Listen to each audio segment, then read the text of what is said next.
Boa noite a todos e todas. Esse é o segundo episódio do projeto Reforma Tributária em Perspectiva, realizado pelo Instituto Brasileiro de Estudos Tributários, o IBET, sob a coordenação de Camila Vergueiro, Paulo Souto Paior Borges, Olavo Leite, por mim, Priscila de Souza.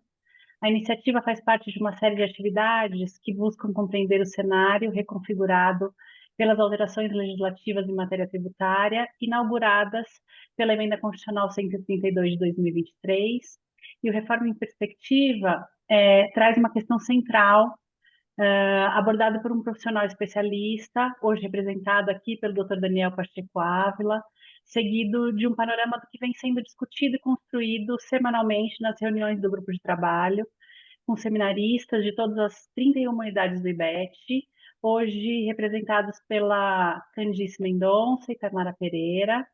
Quero dizer a todos vocês que é um prazer estar aqui com vocês, essa conversa sobre reforma tributária, um tema que, mais do que nunca, está no centro do debate jurídico, econômico e social do país. E é justamente por isso que é importante começar com um ponto fundamental. Quando falamos em reforma, não estamos tratando de uma demolição do sistema tributário. Reforma não é ruptura, reforma é transformação. É uma mudança sobre uma base que já existe e que precisa ser compreendida, criticada e aprimorada, não ignorada.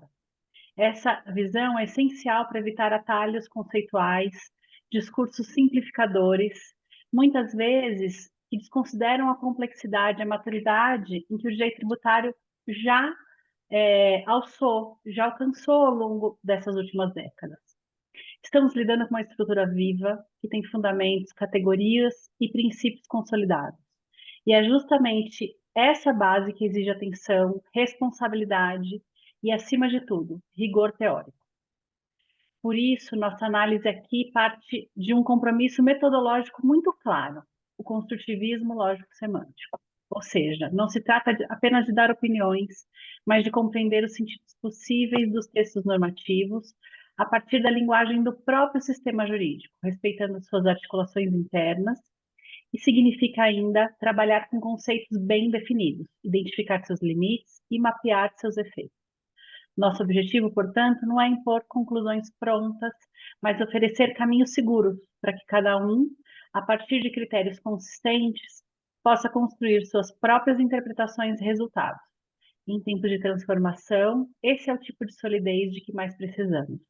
Com isso em mente, convido vocês a pensar em reforma não como uma página em branco, mas como um novo capítulo de uma história que já tem enredo, e que só fará sentido se respeitar a lógica e os fundamentos que sustentam esse enredo. Então, vamos juntos nessa jornada de reflexão e construção. Esse é mais um capítulo dessa produção. E, como eu já tinha adiantado, nós temos aqui Daniel, Taimara, Candice. Daniel vai trazer para a gente uma exposição, né, do tema.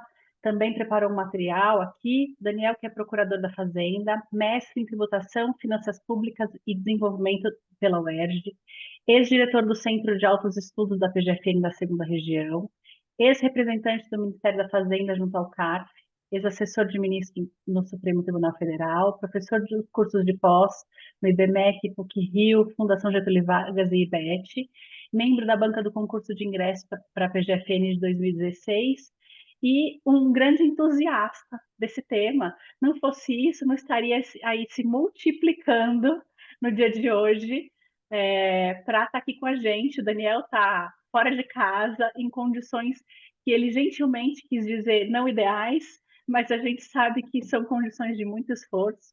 Então, só por isso, Daniel, já valeria todo o nosso agradecimento por estar conosco, por dividir conosco esse encontro de hoje, mas, sobretudo, pelo seu empenho em dividir também as suas reflexões e angústias, que só do pouquinho que a gente já conversou aqui nos bastidores, já sabemos que vem muita coisa boa pela frente. Então, Daniel, muito obrigada, seja bem-vindo, e a palavra é toda tua. Muito obrigado, Priscila. Boa noite a todos. Inicialmente, eu gostaria de agradecer o convite na pessoa dos grandíssimos amigos Olavo e o Soutinho, José Souto Borges Filho, que tem aqui no Rio de Janeiro e nacionalmente conduzido esse projeto tão rico para a formulação acadêmica e para a reflexão, que esses diferentes congressos do IBED. Gostaria ainda de agradecer a vocês a paciência e o tempo dispensado por esse curto atraso. De fato, eu tinha uma viagem que era inevitável, porque era um compromisso profissional, e acabei encaixando essa participação aqui no espaço que me foi concedido. E o espaço não é ideal, o computador não tinha todos os recursos, então nós estamos indo no celular, por isso que os senhores estão me vendo assim no comprido. Senhores, então vamos lá. Qualquer abordagem, para que ela seja mais clara e lúcida, ela exige ou recomenda que a gente antecipe qual é a nossa perspectiva metodológica e epistemológica de abordagem.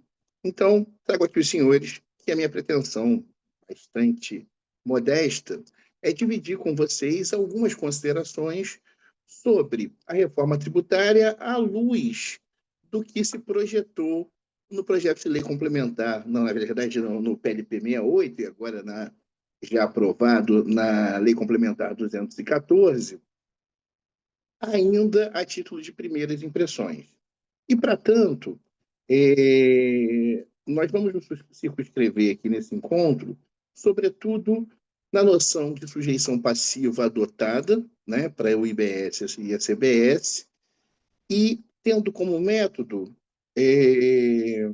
primeiro, esse método dispositivo de slides, que vai percorrer alguns dispositivos normativos.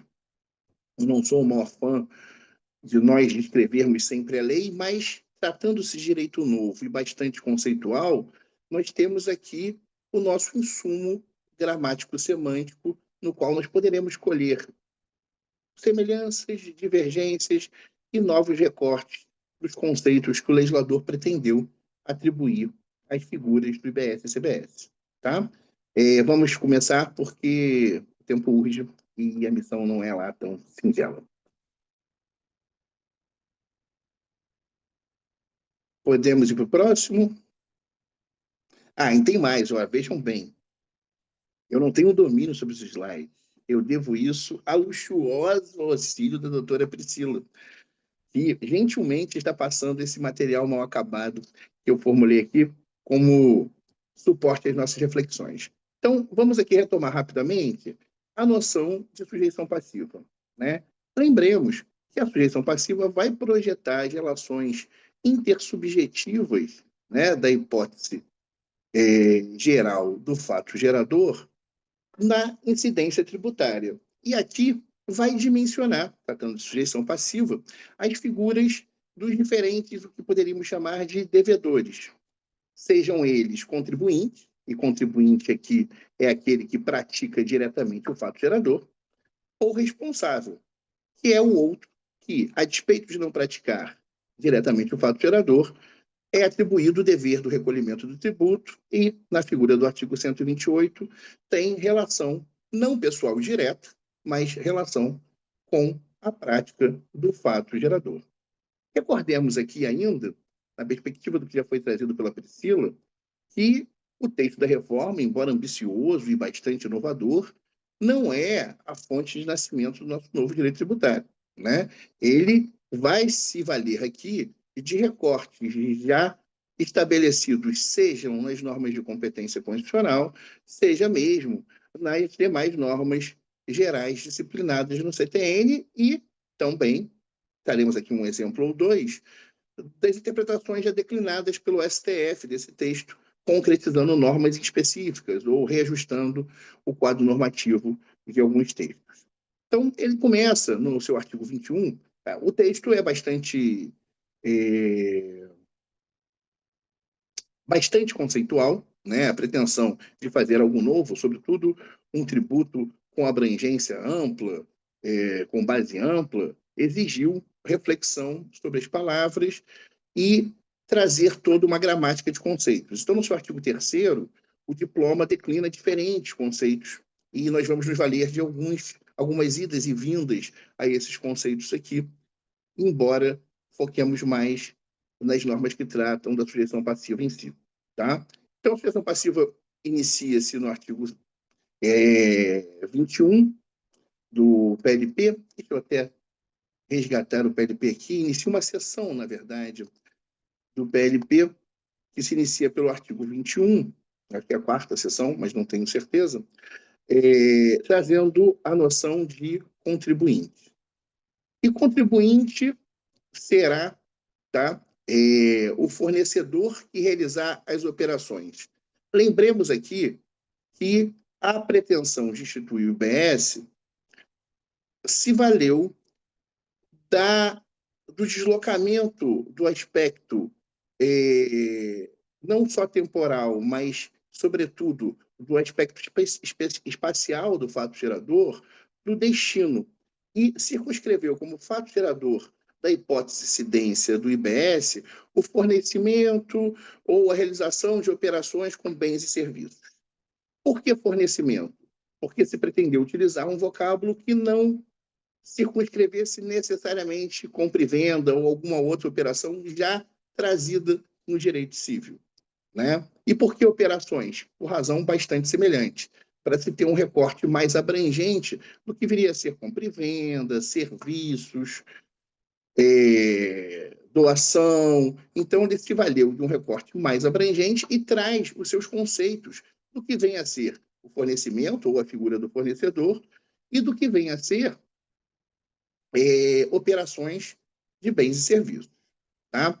A figura do contribuinte, então, é definida no artigo 21 como o fornecedor que realiza as operações com bens e serviços. Tá?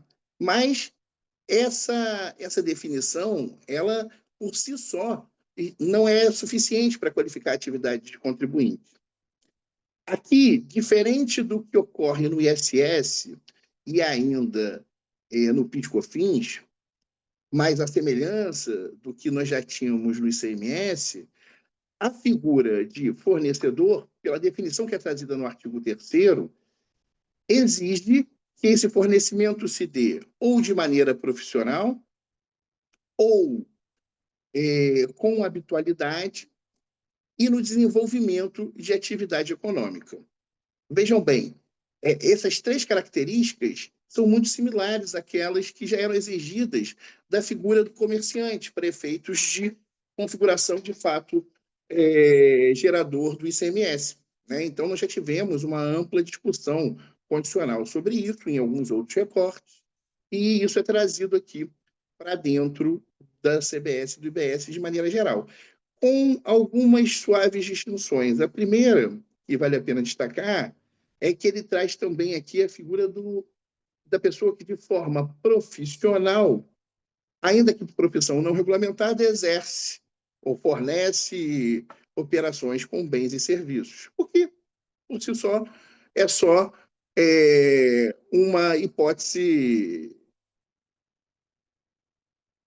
de trazer mais uma espécie, algo que era um gênero, porque não tem dúvida que isso é uma atividade de fornecimento de bens e serviços. E ainda é possível caracterizar aqui como fornecedor a pessoa que, a despeito de ausência de habitualidade, exerce, ainda que uma única vez, a atividade, mas em grande monta, de forma a caracterizar uma operação comercial.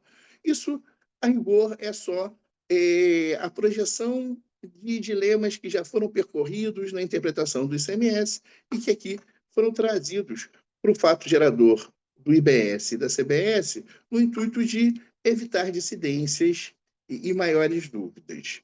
Tá? E aí ele vai caracterizar que o fornecedor que realiza operações... Espera 2 segundos. Passa para o próximo slide, por gentileza. Então, o contribuinte é, via de regra, o fornecedor. Tá? Sendo fornecedor aquele que desenvolve atividades econômicas, seja de forma habitual ou em volume que assim caracterize, e de forma profissional, ainda que não seja em operação em profissão regulamentada. Ao lado da figura do fornecedor, que será o contribuinte em regra, o código, a legislação traz ainda a atribuição da figura de contribuinte ao adquirente. O adquirente aqui se coloca na figura de contribuinte em duas hipóteses, tá?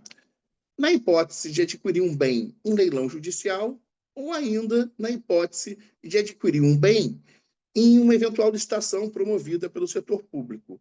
Notem aqui em particular, a norma não é muito complexa, mas o que se tem aqui a tecer de comentário é que são hipóteses que, a rigor, você não tem um fornecedor.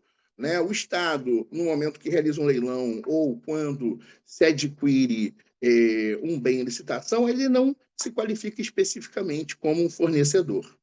Também pode figurar no polo passivo, na figura de contribuinte, o importador. Tá? Pensemos aqui, em algumas hipóteses, o importador vai ser o próprio adquirente. Né? E, nessa hipótese, ele já está na figura de contribuinte pelo inciso 2º do artigo 21. No entanto, é possível que o importador não esteja em território nacional. É possível que o adquirente não esteja em território nacional, que se importe de fora a conta e ordem ou a destinando a alguém. E aí, nessas hipóteses, que o adquirente não esteja em território nacional. E nessa hipótese, se o importador estiver, ele se qualifica especificamente como contribuinte. E no inciso 4º, a norma traz um dispositivo mais abrangente, um dispositivo guarda-chuva, que prevê que em outras hipóteses previstas nessa lei complementar. Apenas um disclosure aqui. Lendo a lei complementar, ainda que não com o tempo que ela exige, porque ela exige várias releituras, nós vamos ver que nós temos o regime geral, que é desse que a gente vai tratar hoje, e outros regimes específicos. Mas eu confesso que não identifiquei nenhuma hipótese de contribuinte que não pudesse ser reconduzido ou à figura do fornecedor, que é a grande maioria, ou do adquirente ou importador.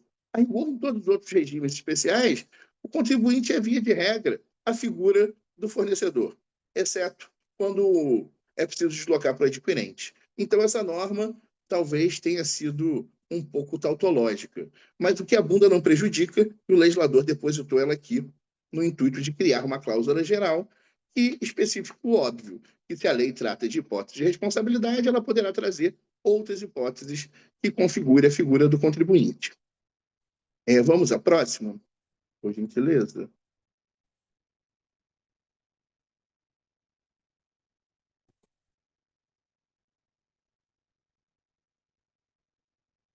Aqui outro aspecto muito relevante é a figura do contribuinte opcional.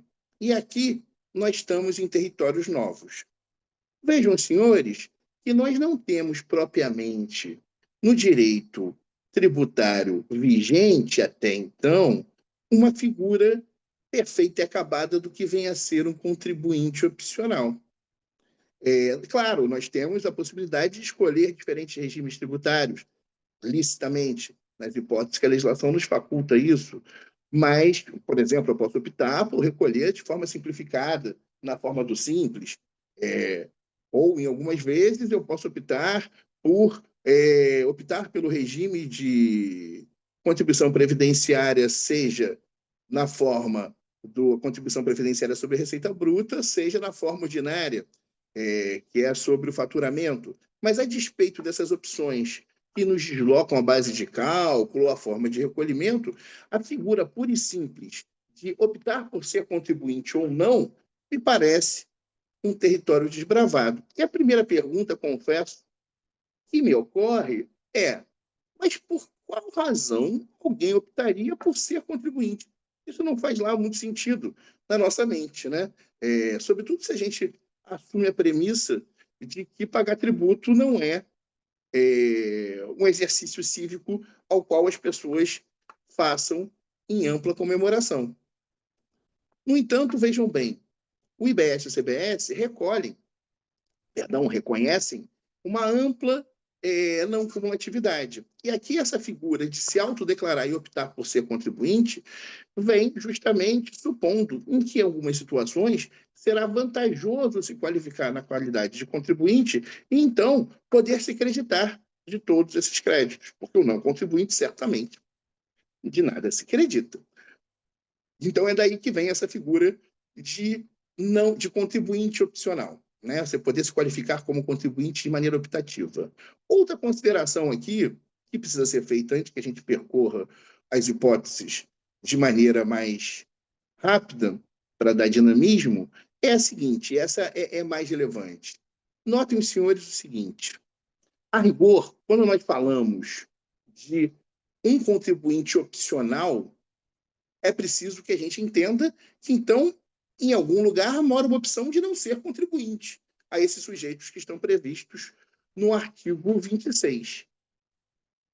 E aí talvez nós tenhamos um problema, porque, vejam bem, a que propósito serviu a edição da emenda constitucional 132, ou a quais propósitos? Dentre outros tantos, uma simplificação que reduzisse o número de benefícios fiscais. E nesse eixo, especificamente, a Constituição trará, no artigo 156-A, inciso 10, norma que estabelece a vedação de criação de novos benefícios fiscais, senão aqueles trazidos pela Constituição. Ora, senhores, a figura de não contribuinte, se é opcional, se eu opto por ser contribuinte, nenhum problema. Eu estou atraindo a incidência do fato gerador sobre meus fatos relevantes. Mas, como eu também tenho a opção de optar por não sê-lo, nós devemos nos perguntar se esses sujeitos trazidos pela lei complementar, de fato, ao optar por não ser contribuintes, não estão trazendo criptografados ou travestidos um benefício optativo. Aí eu posso optar, então, por estar fora do campo de incidência da norma tributária e do fato gerador do IBS. Isso nada mais é do que uma opção por um recorte isentivo, né, trazido pela lei complementar, o que, em alguma medida, certamente deve observar os recortes da norma impositiva de competência do 156A. Tá? Bom, passemos em revista rapidamente algumas das hipóteses aqui trazidas. Tá? A norma traz a possibilidade de condomínios edilícios, consórcios, sociedades em conta de participação.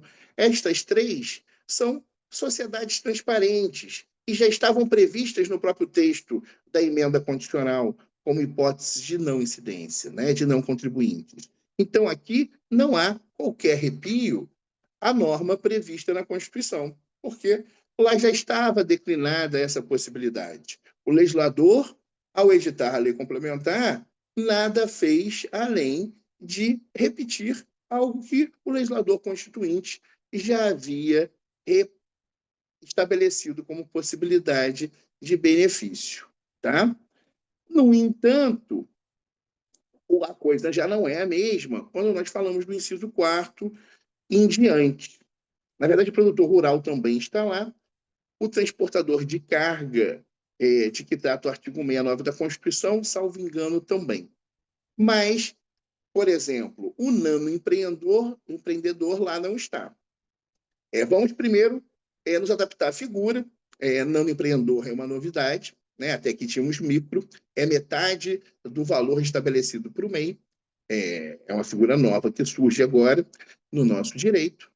E talvez seja possível sustentar, tentando fazer a defesa da norma, já que aqui ela extrapola, em princípio, as normas de competência negativa, criando isenção que não prevista expressamente na Constituição, ao arrepio da delegação de competência estabelecida para a lei complementar que regularia o IBS, que exigia que não se inovasse na criação de benefícios fiscais.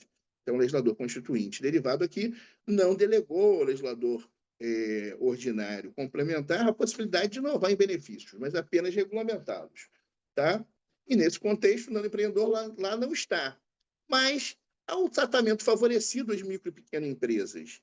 E, a rigor aqui, pelo princípio da própria simplificação que é trazido, mais uma vez trazido, né? A praticabilidade já estava depositada como princípio implícito na Constituição, ao meu ver, mas é trazido, mais uma vez, no parágrafo 3º do artigo 145, eu confesso, com algum esforço retórico, eu consigo reconduzir essa hipótese de não contribuinte ao quadro da Constituição Federal. Mas não vejo a mesma facilidade No inciso 5º, que foi vetado, né, trazia o debate que estava na ordem do dia, os fundos, né, nós sabemos que os fundos até aqui tinham uma isenção.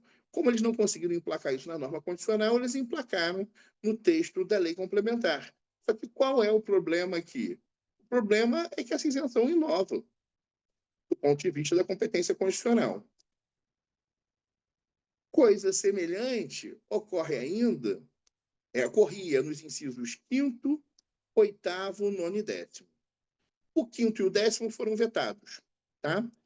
Mas o 10º trazia os fundos de pensão. Não era, não me recordo mais.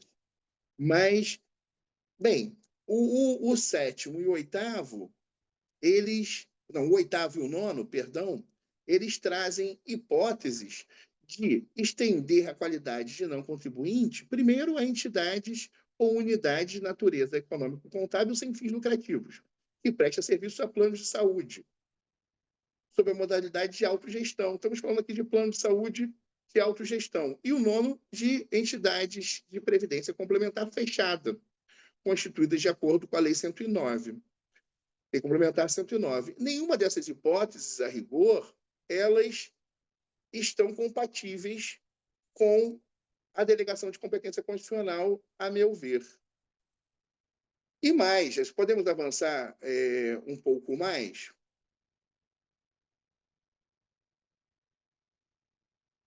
Vamos agora para o... Deixa eu ver qual que nós estamos aqui. Não, um pouquinho... Vamos, já entraremos aí. Só para que a gente possa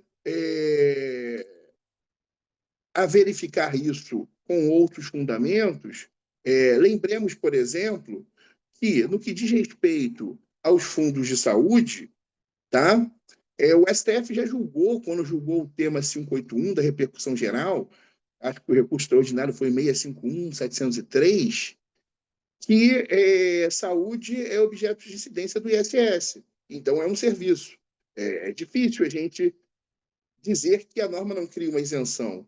Parecido com isso, no que diz respeito aos fundos patrimoniais, seja no inciso 9º, seja mesmo no inciso 5º vetado, é importante dizer que o STF também já foi chamado a apreciar a incidência de PIS/COFINS sobre essas atividades e entendeu que havia incidência. Então, não quer dizer que não se possa inovar, que é certo que a interpretação judicial é a última palavra sobre aquela norma, pelo menos do STF, enquanto vigente naquele Estado, dadas as circunstâncias fáticas e jurídicas. Mas não quer dizer que a nova norma, muitas vezes, não possa trazer uma inovação, sobretudo tratando-se de uma emenda condicional.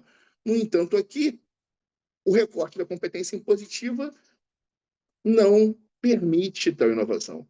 E como o STF já interpretou a Constituição vigente até aqui, eu não vejo na principiologia trazida pelo próprio emenda 132 suporte normativo que autorize essas duas hipóteses de autodeclaração como não contribuinte. Vamos conferir como o tema se desenvolve.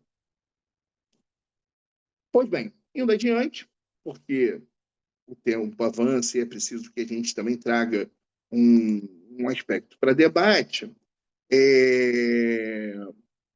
já trouxemos essas dificuldades constitucionais, né, a interpretação da norma.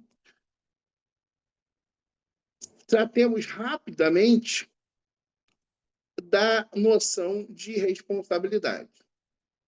Bem, um passo atrás parece recomendável. Quando a gente reflete sobre as espécies de responsabilidade previstas no CTN, vale a pena lembrar que nós temos, segundo a doutrina clássica, 3 espécies de responsabilidade de forma geral.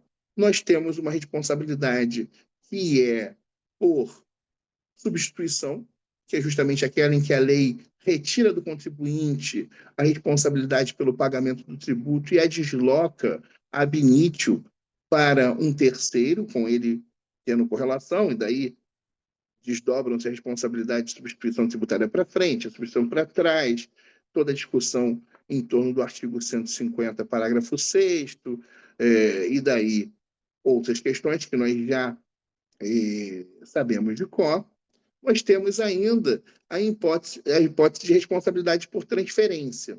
E havia, à época da redação do próprio CTN, uma qualificação de responsabilidade por solidariedade, né? A por transferência nasce com um contribuinte depois é deslocada, e por solidariedade, alguns doutrinadores até diziam, ora, se a gente está depositando ela no 124, há algo a ser revisto, porque, pelo menos quando há responsabilidade pela prática de interesse comum, pela existência de interesse comum no fato gerador, que é a hipótese prevista no 124, inciso 1º do CTN, talvez houvesse aqui uma hipótese de coautoria.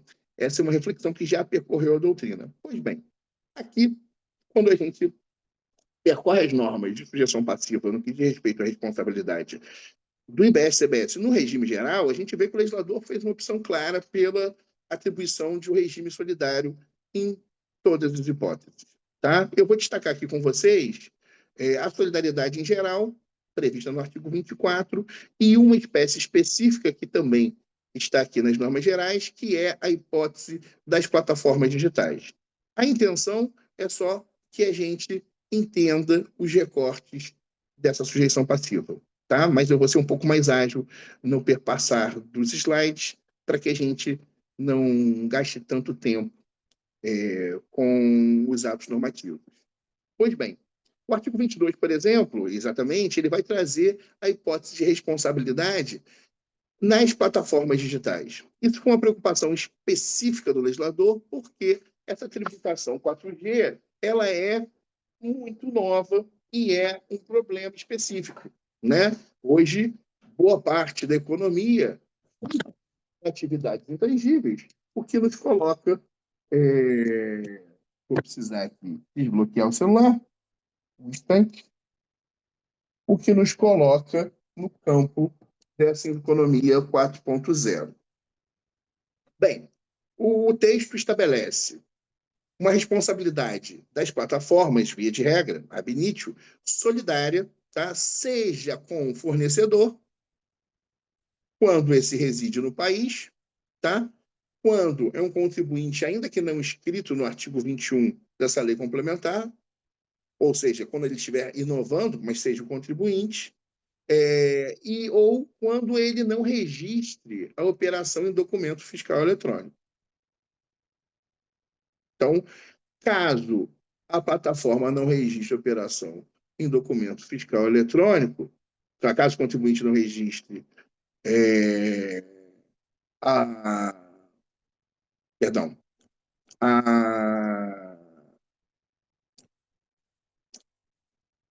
a operação em documento fiscal eletrônico, ele se torna responsável solidário. Essa é uma hipótese aqui de responsabilidade e solidariedade pela ausência de cumprimento de obrigação acessória por parte do fornecedor.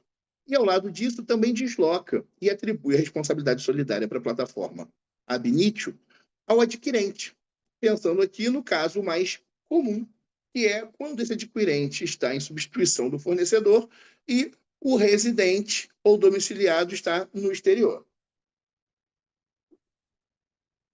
Quando o fornecedor está residente ou domiciliado no exterior. Tá? Vamos adiante.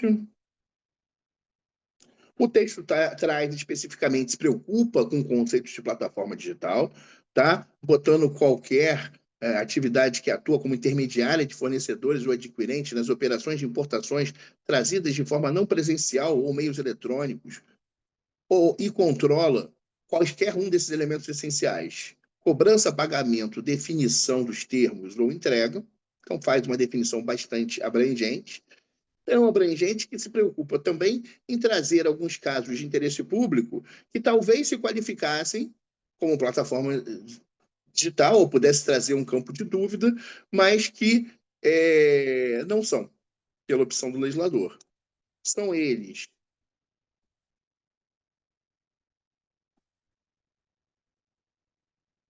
Espera aí, eu acho que eu... E, Daniel, eu acho que o seu celular, É, ele... perdão, eu acho que o meu celular travou aqui, eu não vi, senhores. Um A sua instantinho. imagem, ela não está aparecendo para nós. A minha imagem?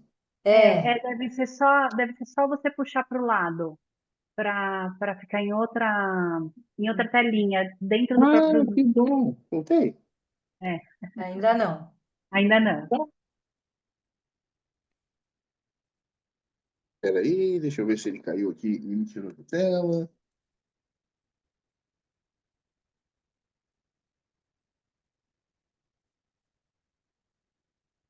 Engraçado, eu não vejo a minha imagem.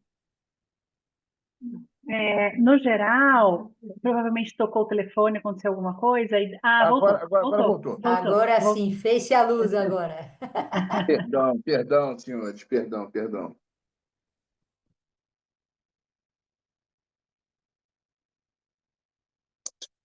Vejam bem, senhores, eu estava falando. O texto se preocupa ainda em trazer hipóteses em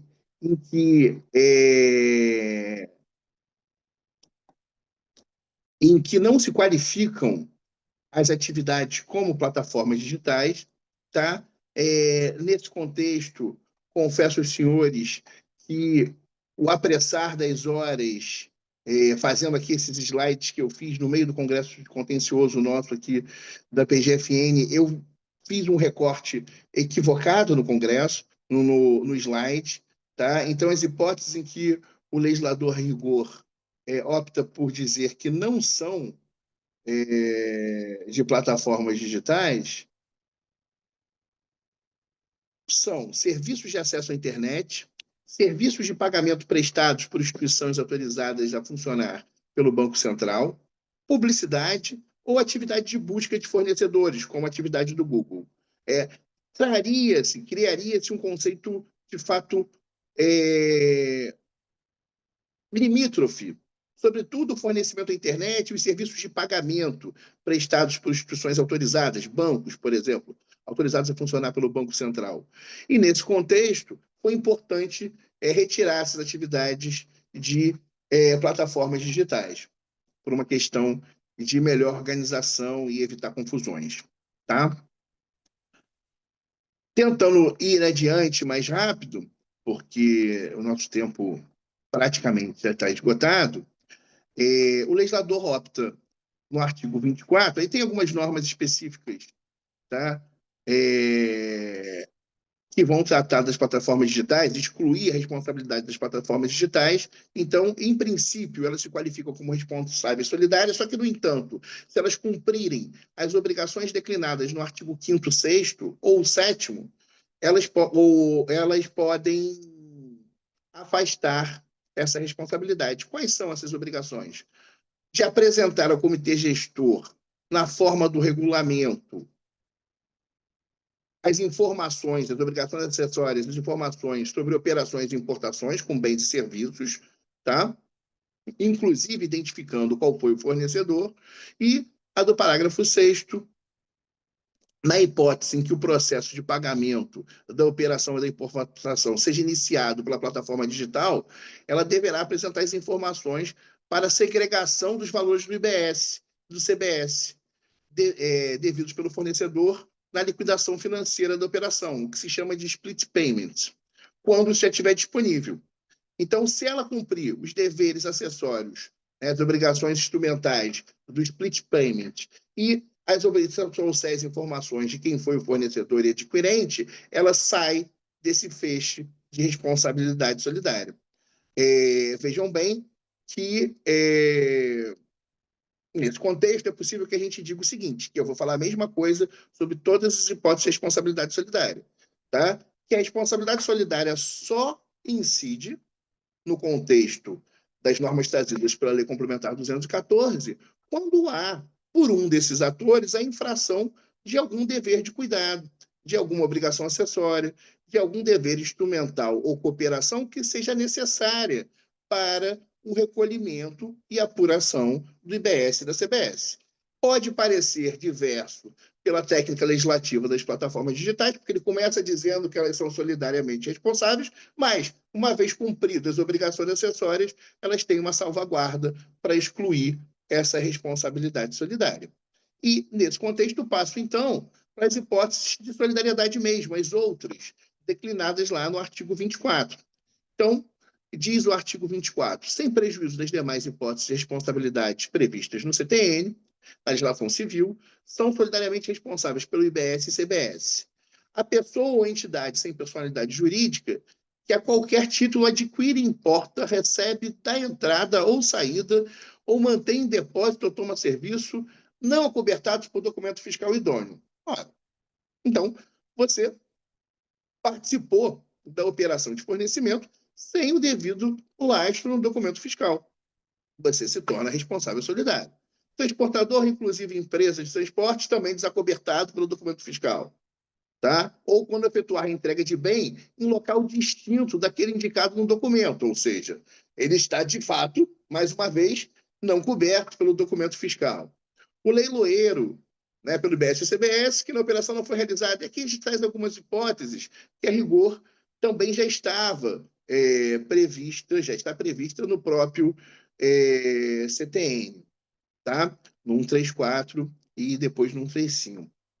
Os desenvolvedores de aplicativos, utilizando os registros de operações e bens de serviços e comandos, de serviço dessa finalidade, que desenvolvem aplicativos com a finalidade de descumprir a legislação tributária. Então, o hacker, o cracker, aquele desenvolvedor de software que criar um aplicativo que permita superar, por exemplo, a tecnologia do split payment, uma vez solidificada, ele se torna responsável solidário.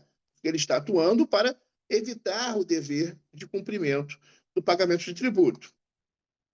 E por aí vai adiante. Desses dispositivos de responsabilidade solidária, tenho para mim que o mais relevante, os que estão declinados no artigo 24, seria o inciso 5º, né, que vai trazer a norma de possibilidade geral, que é qualquer pessoa física, pessoa jurídica ou ente sem personalidade jurídica que concorra por seus atos e omissões para o descumprimento de obrigações tributárias, por meio de ocultação da ocorrência ou do valor da operação, ou abuso de personalidade caracterizado pelo desvio de finalidade ou pela confusão patrimonial.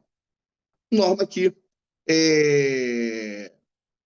já conhecida da prática, né? Havendo confusão patrimonial, desvio de finalidade ou alguma atuação para ocultar, ocorrer ou corromper a ocorrência do fato gerador, hoje já é uma hipótese na qual a Receita reconhece. Tem até uma solução de consulta, que é aquela número 8, bastante fustigada e talvez até ultra abrangente, para além das hipóteses de responsabilidade, em que a Receita sustenta a atribuição de responsabilidade solidária a qualquer um que atua para desvirtuar a ocorrência do fato gerador. Aqui, o legislador foi mais técnico, tá? Essa é uma boa notícia. Não só pela descrição da hipótese de incidência da responsabilidade solidária do inciso 5º, mas, sobretudo, e aqui eu caminho para o final, pela norma prevista no parágrafo 3º do mesmo dispositivo, em que ele trará a seguinte norma para o grupo econômico. Não enseja a responsabilidade solidária a mera existência de grupo econômico quando inexiste qualquer ação ou omissão que se enquadre no disposto do artigo 5º do caput deste artigo. Então, vejam, senhores, muito embora a norma de incidência do 5º seja abrangente, a realidade que hoje vivemos em tribunais e na atuação do dia a dia, ela levou essa figura do grupo econômico ao ápice da insegurança jurídica. É fato que nós temos hipóteses. Cada um tem um grupo econômico para chamar de seu. Isso é quase propósito negocial. É outra coisa que cada um tem uma noção de propósito negocial para chamar de seu. É o grupo econômico. Já vi decisões em que determinado grupo que atuava na construção civil teve reconhecido como grupo econômico a clínica do sogro de alguém que ficava na Bahia, só por ter alguma afinidade do grupo familiar e por uma dessas pessoas ter sido sócia de uma empresa intermediária que também comporia o grupo, mas sem nenhum interesse na prática do fato gerador. Vejam aqui que a norma, pelo menos o conteúdo normativo, exige atuação direta com atos ou omissões para o descumprimento das obrigações tributárias específicas do IBS e da CBS. Não basta que você exerça a mesma atividade, não basta que você exerça a mesma atividade e pertença especificamente àquela família. Mais uma vez, somos convidados a refletir se efetivamente você consegue demonstrar que houve, por exemplo, confusão patrimonial ou que houve desvio do acervo produtivo de forma a dar vazão à parte da clientela, se você está ocultando o fato gerador. Eu sou um otimista e confesso aos senhores que, embora sem tanta segurança assim, quero crer que a norma do parágrafo 3º possa ajudar, de alguma forma, a reduzir os embrólios em torno da formação do grupo econômico. E aqui, eu acho que a gente fica por aqui, porque já extrapolei o tempo há muito tempo, para que a gente possa promover um debate aqui sobre o tema. Muito obrigado. Muito obrigada, Daniel. Foi ótimo. Como é reconfortante saber que todo mundo tem aí as suas dúvidas, os seus incômodos. Então, a Camila, que está aqui conosco, sempre, na época da pandemia, a gente fez algumas atividades com os alunos, com os nossos professores de seminário, né? E ela sempre colocava nos encontros uma, uma música da Marília Mendonça que deixava a gente é, numa situação mais confortável em relação ao desconforto. Que é uma música que diz assim: ninguém vai sofrer sozinho e todo mundo vai sofrer. É a frase, é a frase da reforma tributária. Cada um encontra aí um motivo para sofrer, mas a gente juntos sofre menos, né? Porque a gente sabe que não é uma questão individual, não é uma dúvida só nossa, é algo que todo mundo vai ter que trabalhar e trabalhar muito para reconstruir aí essas páginas que virão, né? Eu também não quero me alongar aqui para dar espaço para as meninas, então eu já vou dar andamento, mas quero te agradecer já pela exposição, novamente reforçar a alegria que é ter você aqui conosco, tá? E aí vamos para a segunda parte, com a presença aqui da Candice Ferreira de Mendonça, que também teve seu esforço, também fez seu esforço de estar aqui, está lá em Brasília, treinando para mais nova função dela, que é de conselheira do CARF, né? Uma das mais recém-integradas aí ao CARF. Tenho certeza que o órgão ganha muito. E falo isso com experiência, porque realmente a atuação da Candice é muito especial aqui no IBET. A Candice, que é especialista e mestre pelo IBET, professora também da pós-graduação, nossa professora de seminário, professora conferencista dos nossos cursos, é presidente da Comissão de Direito Tributário da Subseção de Mossoró, lá do Rio Grande do Norte, porque a Candice, ela se multiplica entre o Rio Grande do Norte e o Ceará, como ela está na posição equidistante entre as duas capitais, então ela fica se multiplicando, não vou dizer que ela se divide, porque ela se multiplica. E foi conselheira do Tribunal Municipal de Tributos, lá de Mossoró, de 2020 a 2024. Uma dos membros do nosso grupo de trabalho, e vai fazer a primeira parte aqui dessa representação do nosso grupo. Então, Candice, muito obrigada por estar aqui, e com você a palavra. Boa noite a todos. Extremamente emocionada e lisonjeada com essas palavras. Queria agradecer não só pelo honroso convite, tanto a você, Priscila, quanto a Camila, mas por todas as oportunidades que o IBET aí vem desvencilhando na minha vida e, nossa, sou só gratidão. E é uma honra estar aqui participando desse importante projeto que é a reforma tributária sob a perspectiva do IBET, sobre a perspectiva dos convidados e que convidados.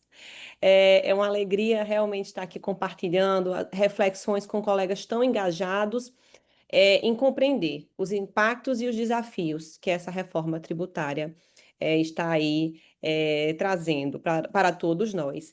E gostaria de fazer aqui um agradecimento especial ao Dr. Daniel Ávila pela sua exposição, que conduziu aí com precisão e uma clareza extrema de um tema que é tão extenso e profundo, né? E o fato é que falar sobre reforma tributária hoje realmente, doutor Daniel, é um desafio necessário. Desculpa, gente, peraí. Desculpa. Me ligaram aqui. Deixa eu só tirar aqui. Estão me escutando? Aham. Sim, Desculpa, tratou. perfeitamente.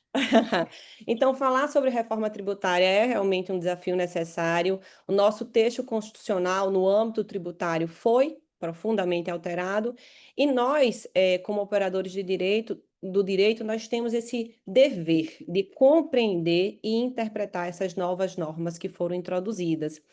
E aqui, parafraseando o nosso mestre, o professor Paulo de Barros Carvalho, o nosso papel como juristas, como operadores do direito, é de compor e decompor, reunir e separar e organizar, até mesmo desorganizando aí os elementos do sistema jurídico para a gente compreender o texto normativo, que no caso em comento é a legislação complementar 214 de 2025.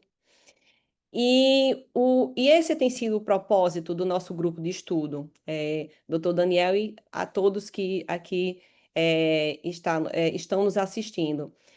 O grupo de estudo formado pelo IBET é um grupo composto por professores comprometidos com a leitura crítica e profunda da reforma tributária. Então, é uma grande honra participar desse seleto grupo.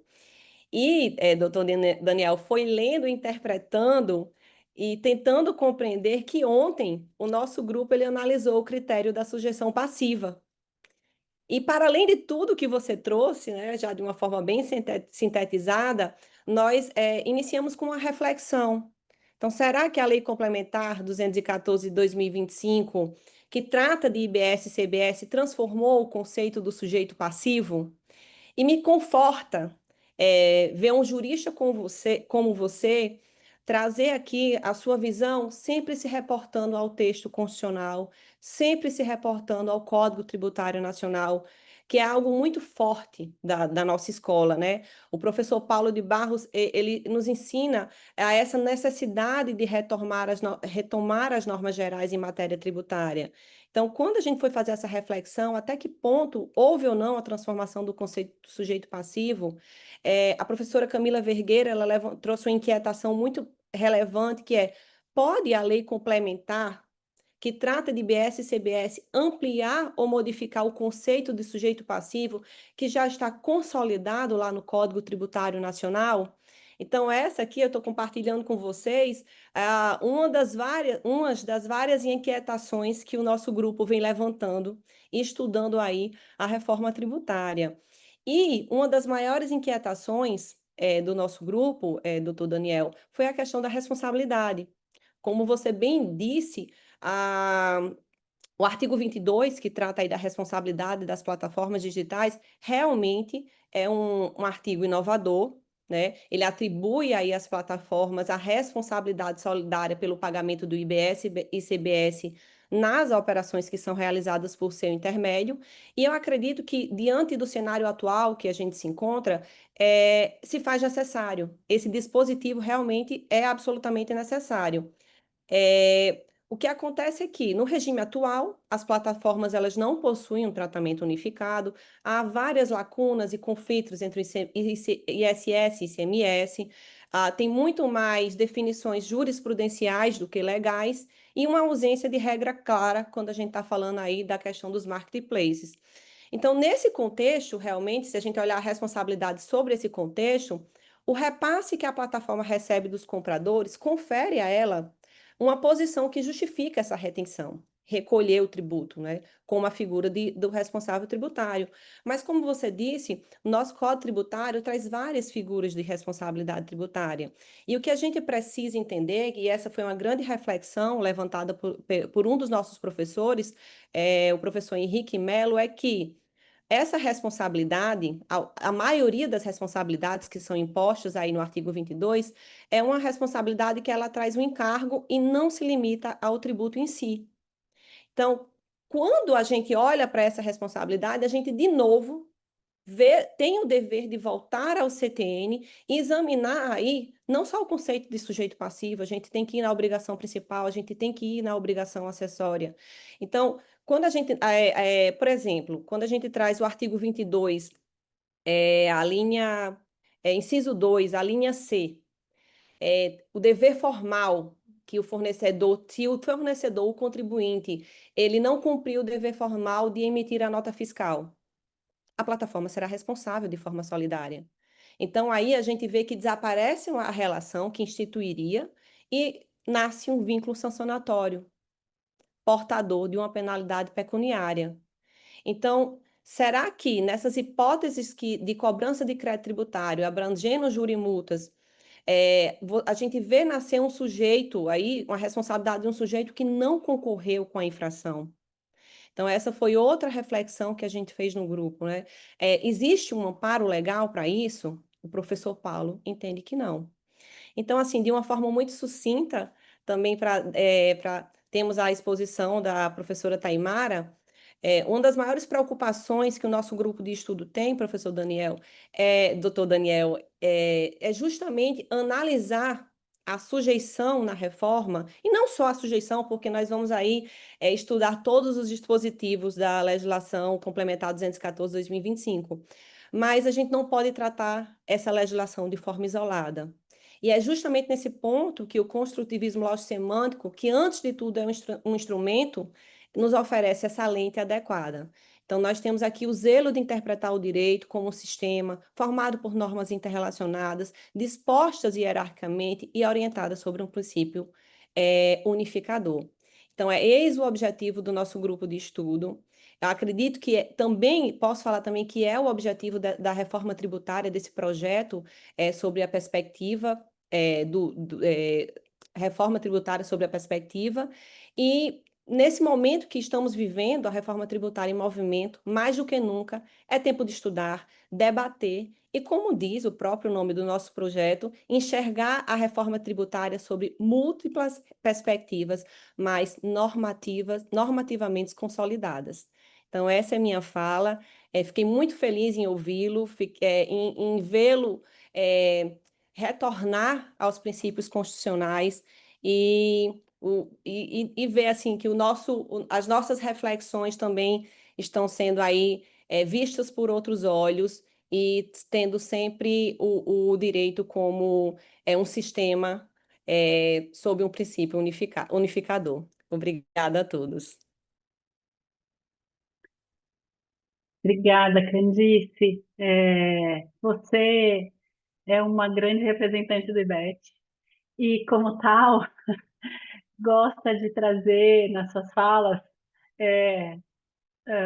todo mundo, de referenciar e de mostrar a importância que o grupo causa, né, no indivíduo.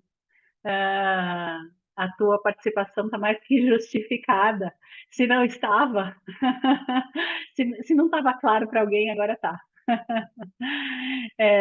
Não que a gente tivesse dúvidas, mas precisava fazer essa referência. E a gente traz agora a Taimara, que é outra peça que funciona assim como você, com esse amor todo, com essa luz toda que espalha por onde passa, assim. E aí eu estava pensando, depois que eu falei que Candice, ela se multiplicava, a Taimara também, porque Taimara veio de Santa Catarina, passou por São Paulo e agora está em BH, Aí ela e a Candice vão ver quem é que vai entre as duas, representar agora Norte e Centro-Oeste. Elas vão se dividir aí para entrar nessas outras duas regiões. Se bem que Candice já está pelo Centro-Oeste, então, Taimara, agora fica com você a região Norte, tá bom? Vai precisar representar a gente ali. Não estou dizendo de maneira nenhuma que a gente não tenha representante, mas vai participar ali também dessas regiões, vão entrar ali nas discussões. É... Taimara, obrigada por estar aqui. Eu vou falar um pouquinho só do seu currículo também, para quem não te conhece, né? Taimara, então, é especialista e mestre pelo IBET, especialista também em Direito Aduaneiro e Comércio Exterior pela Universidade do Vale do Itajaí, a Univale, e agora, recentemente, então, está em BH, então ela é sócia do Marchiori Sachê Barros e Dias, Sociedade de Advogados, que é uma banca especialista em direito tributário.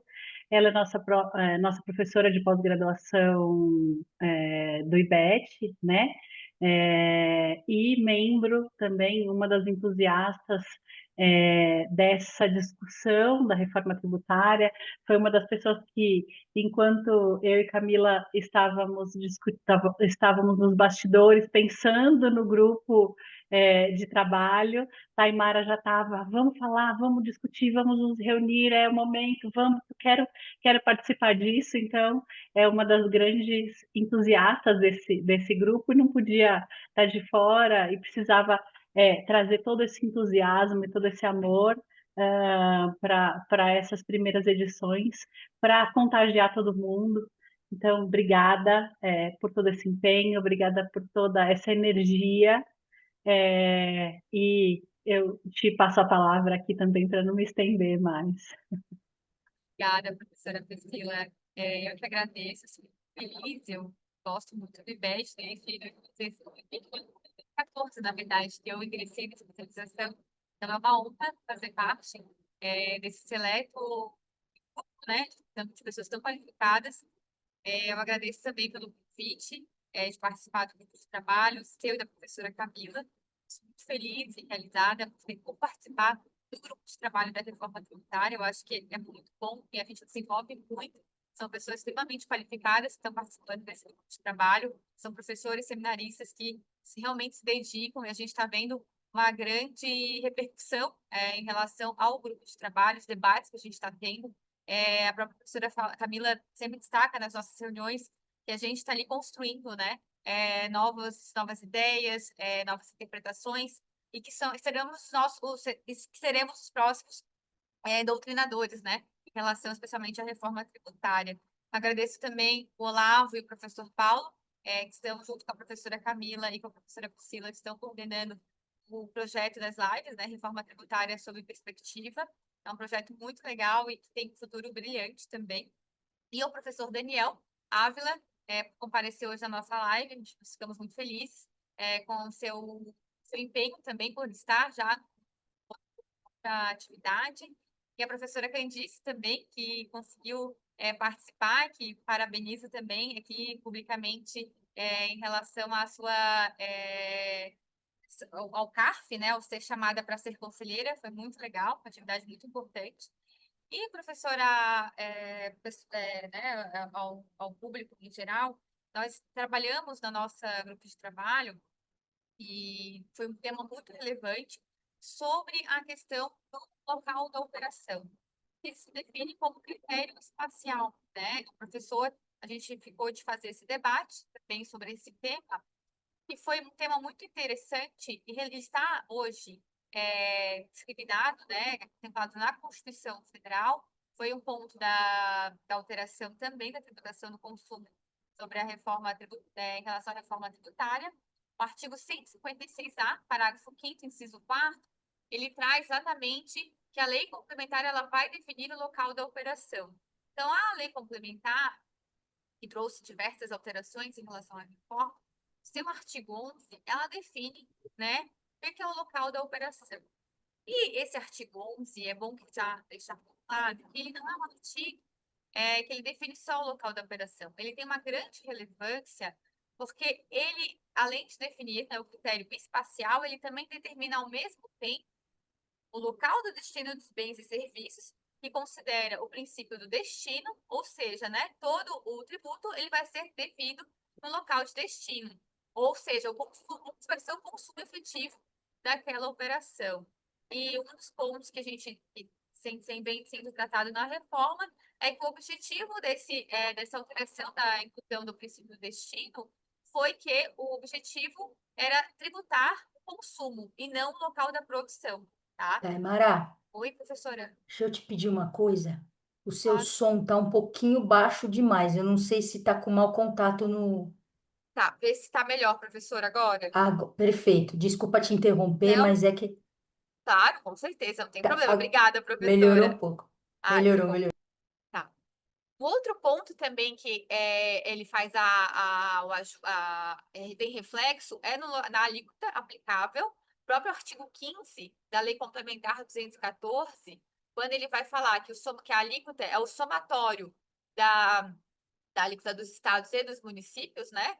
Ele define, ele fala que o local vai ser, a alíquota vai ser considerado local da operação. E ele faz a própria revisão ao artigo 11, Lei Complementar 214, para ver a relevância desse artigo. Também temos aí a questão do sujeito ativo do IBS. Esse foi um tema que não só no nosso grupo de trabalho tem repercussão, mas hoje é um tema muito discutido em todas as bancas, né, que estamos estudando agora sobre reforma tributária, é definição de sujeito ativo. Como é que vai ser essa questão até para fins de uma eventual penetração de mandado de segurança, no judicial especificamente? Quem vai ser a autoridade competente, né, para que a gente possa fazer essa análise para o judicial? Nós temos também a questão da destinação dos recursos. Como é que vai ser essa repartição de receitas? Hoje, está tendo aí um trabalho da reforma tributária, né, entre os auditores fiscais, estudando essa própria, como vai ser essa reformulação quanto à destinação e repartição das receitas. Outro ponto também que eu gostaria até de ressaltar é a questão de como é que vai ser a operacionalização de tudo isso. Porque hoje o objetivo da reforma é a implantação, né, da forma de apuração por meio do split payment. A gente não sabe como vai ser e não se sabe se de fato vai ser utilizado no ano de 2026. Até então, o próprio API já destacou que não tem verba para fazer essa análise. Então, como é que a gente vai fazer a apuração considerando esse local da operação? Então, é um ponto de reflexão também para que a gente estabeleça as premissas de como, de fato, a forma como está sendo implementada essas instituições do local da operação, se de fato elas vão se operacionalizar, tá? Porque a gente sabe que tem municípios, por exemplo, que mal têm internet. Então, como é que vai se dar essa forma, esse somatório, como é que vai ser essa arrecadação pelo comitê gestor? E agora, voltando mais, eu não vou trazer ponto a ponto, por essa razão, considerando principalmente o horário, que as diferenças, né, que nós temos em relação a como é que vai se dar a materialização desse local da operação. São os pontos que definem aí o critério do princípio do destino. Outro destaque que eu gostaria de ressaltar é que e a gente também trouxe esse ponto que foi destacado, inclusive, o professor Henrique Mello, que está participando da nossa live, que também é uma pessoa que a gente gosta muito, sempre traz argumentos muito bons para nosso debate, que ele trouxe. Será que esse modelo em que a reforma está destacando sobre a aplicação desse artigo 11 que ele traz, ele faz algumas distinções, considerando o princípio do destino, vinculando ao negócio jurídico. Por exemplo, questão da mercadoria, ele traz uma definição, complemento que o local, que a tributação, né, sobre o bem imóvel tangível, que seriam as mercadorias, é no local da entrega ou disponibilização do bem ao destinatário. Mas também nós temos operações em que está sendo tributado bens móveis e materiais, inclusive direitos, né? Que a tributação ela vai se dividir entre operações não onerosas e operação onerosa. Então, será que, de fato, isso realmente é algo que vai dar certo, que é considerado, né, que deve ser considerado? Será que não vamos ter discussões aí judiciais em relação a isso, considerando esse negócio jurídico?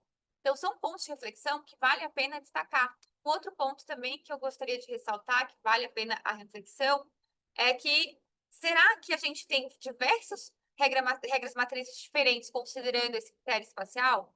Por exemplo, só em relação aos serviços, nós temos no mínimo 8 hipóteses.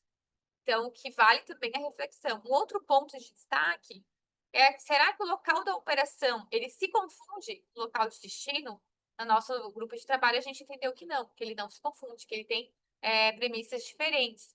Então, tanto é porque isso, né? Porque tem hipóteses que o legislador considerou como o local de tributação, é o local do estabelecimento do adquirente principal, e também em outros hipóteses, o local do destinatário, né?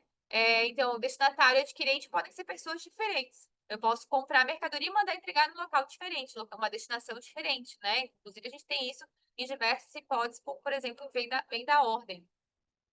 Então, são situações que vale a pena reflexão. Vou trazer pontualmente alguns itens, assim, mais do cotidiano, que eu acho que vale a pena trazer a distinção.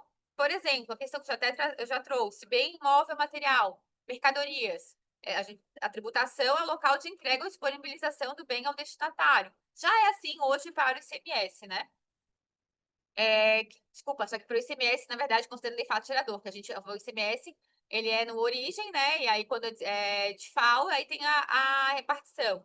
Mas o que eu digo é a questão do fato gerador, né? Que é a saída. Mas aqui a gente está tratando de local da operação. Não se confunde, mas é só que trazer esse ponto do local da entrega. Bem imóvel. Bem imóvel, ele vai ser. O imóvel ele atrai, né? A tributação. Então, vai ser no local, tanto o imóvel quanto os bens, direitos os direitos e os serviços relacionados ao imóvel, vai ser no local onde o imóvel está situado.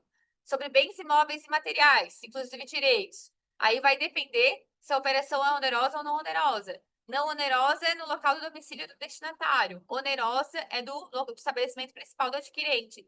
Energia, água, gás, vai ser no local da distribuição ao consumidor final. No entanto, há uma ressalva, se for no meio da cadeia, com geração, transmissão e distribuição, vai ser o estabelecimento principal da aquisição, tá?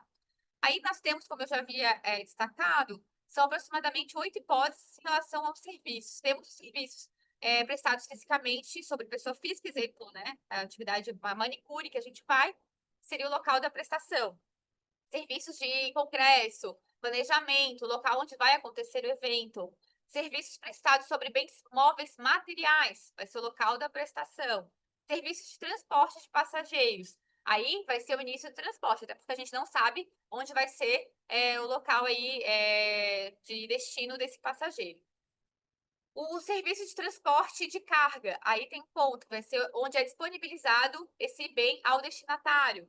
O serviço de comunicação também tem uma ressalva, porque vai depender se há transmissão do meio físico ou não. Porque daí, se tiver meio essa transferência, né, essa instalação desse meio físico, vai ser no local da instalação do terminal. Temos também a questão da exploração de via, vai ser proporcional à extensão da via explorada, né? Vai ter essa dupla tributação. E depois temos também os demais serviços e os demais bens imóveis, inclusive direitos. E aqui eu faço uma ressalva também para a questão do espaço, de cessão de espaço publicitário. Vai considerar a mesma questão dos bens móveis e materiais, que vai ser se for operação não onerosa, o local do domicílio do destinatário, sendo operação onerosa, o local do domicílio principal do adquirente. Então, são esses pontos que eu gostaria de reforçar também e me coloco à disposição, né, para o professor Daniel, a professora Credito, a professora Camila e a professora Priscila, se tiverem alguma complementação, se quiserem debater sobre esse ponto específico. Agradeço. Tainara, ótima, ótima. A gente não podia ter dado continuidade de maneira melhor. A gente ficou aqui só se questionando se a gente falava para você ou não. E dava para te ouvir, mas ficamos eu e Camila aqui. A gente fala ou não fala, porque às vezes dá uma quebra, né? Assim como quando o professor Daniel estava sem imagem, a gente. Será que a gente já avisa? Vamos esperar mais um pouquinho, porque quando a gente interrompe, a gente está tão empolgado falando, né? Falar sobre aquilo que a gente gosta, é tão prazeroso que que quando interrompe, parece que a coisa já não vai fluir da maneira como é, era antes, né? Mas quero te agradecer e te parabenizar. Como eu disse, antes não podíamos ter melhores representantes para esse momento. Faz toda a diferença ter gente apaixonada nesses projetos, porque a gente sabe o quanto é difícil se colocar numa posição de se requestionar. É uma fase que a gente tem só perguntas, a gente não tem respostas. Isso não é privilégio de ninguém, né? Então, fazer uma seleção daquilo que tem de mais importante, daquilo que a gente vai discutir primeiro, de quanto tempo a gente vai levar fazendo essas reflexões, isso tudo são desafios que o nosso dia a dia, às vezes, impedem que a gente siga adiante, né? Então, fazendo isso coletivamente, faz toda a diferença. Então, quero agradecer vocês, dizer que, assim, muita gente poderia discutir aqui, a gente podia passar a noite toda, né, discutindo. A gente tem aqui na plateia muitos representantes do nosso grupo de seminaristas, temos coordenadores, temos pessoas, temos alunos, temos entusiastas do tema e que estão aqui conosco desde o início. Então, a nossa audiência se manteve aí esse tempo todo. Isso significa que não só as abordagens foram impecáveis, mas também que o tema é muito instigante, né? E por isso a gente poderia passar aqui muitas horas, mas até para a gente terminar no auge, né? No auge de público, no auge da nossa energia e no auge também das nossas dúvidas, eu vou encerrar aqui os trabalhos sem as discussões, também para que a gente tenha mais assunto e mais vontade para voltar no próximo mês. Olavo, me ajuda, quando Pri- que está 1º de programado? julho, né? Ah, Primeiro de 1º de julho, julho, era isso. vamos tratar da não cumulatividade. Perfeito. É isso. Então, a gente já tem as próximas dúvidas, as próximas inquietações que a gente vai abordar. Eu quero, de novo, agradecer a participação de cada um de vocês, dos bastidores, Camila, Lavo, Paulo Souto não pôde estar aqui com a gente hoje, que também está se multiplicando aí em outras atividades. Mas agradecer em especial Taimara, Candice e Daniel, de novo, não só pela fala de vocês, mas pelo tempo que vocês dedicaram no antes, no durante, para trabalhar aqui com a gente, para pensar aqui com a gente, e agradecer a presença de cada um que esteve conosco nos assistindo, deixar o convite para o próximo encontro, para o nosso próximo episódio, então, para o dia 1º de julho. E desejar uma boa noite, uma ótima semana para todos vocês e até a próxima. Obrigada, gente. Obrigada, Pri. Boa noite. Obrigada, doutor Daniel, Taimara, Candice, Olavo. Obrigada à nossa audiência. Um bom descanso para todo mundo. Então, obrigada.